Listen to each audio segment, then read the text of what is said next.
Question ये कहा गया है कि पी क्यू आर एक इंस्क्राइब सर्किल है। पी क्यू आर एक सर्किल के अंदर निहित एक समबाहु त्रिभुज है। एस चाप पर क्यू आर पर स्थित एक बिंदु है। तो आपको पी एस क्यू का हाफ जो है वैल्यू को फाइंड आउट करना है। जैसे मान लो कि एक सर्किल है, इसके अंदर एक त्रिभुज जो समबाहु त्रिभुज है, इक्विलैटरल ट्रायंगल, जिनकी सारी भुजाएं क्या होती है, आपस में इक्वल होती हैं। ठीक है।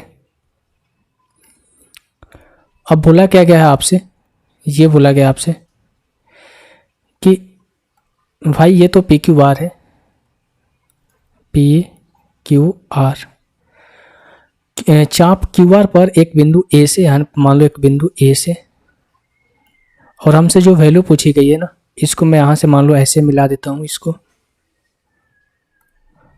और यहाँ से इसको ऐसे मिलाता हूँ। तो जो हमें एंगल पूछा गया इसका हाफ एंगल पूछा गया। अगर ये एंगल हमें पता चल जाएगा तो इसका हाफ कर देंगे तो इसका आधा भी पता चल जाएगा।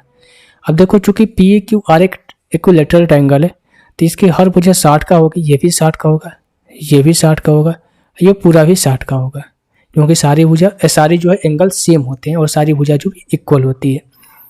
एक थ्योरम आपने पढ़ा होगा, वो थ्योरम ये है कि अगर किसी जीवा द्वारा जो कोण बनता है और उसके सरकमफ्रेंस पर जो कोण बनता है वो इक्वल होते हैं। यानी कि मैं आपसे ये बोलूँ कि ये एंगल और ये, यानी कि इस जीवा द्वारा बना हुआ ये एंगल इसी जीवा द्वारा बने हुए इस एंगल के बराबर होंगे।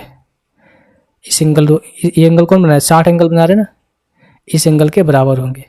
अगर ये एंगल आपके 60 है तो ये एंगल भी 60 होंगे। अगर आपसे ये पूछता ना कि ये बताइए ये एंगल कितना होगा, तो ये भी कितना होगा, 60 होगा, क्योंकि यहाँ पर 60 बन रहा है तो यहाँ पर भी 60 बनेगा। ये हमेशा आपको याद रखना है, ये हमेशा आपको याद रखना है।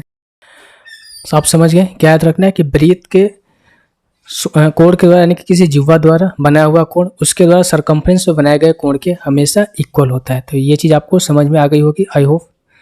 ऑप्शन नंबर कौन हो गया, ये 60 डिग्री है ना, तो इसका आधा हमें पूछा गया, आधा कितना हो जाएगा इसका, 30 डिग्री। आधा कितना हो जाएगा, 30 डिग्री। Option number A.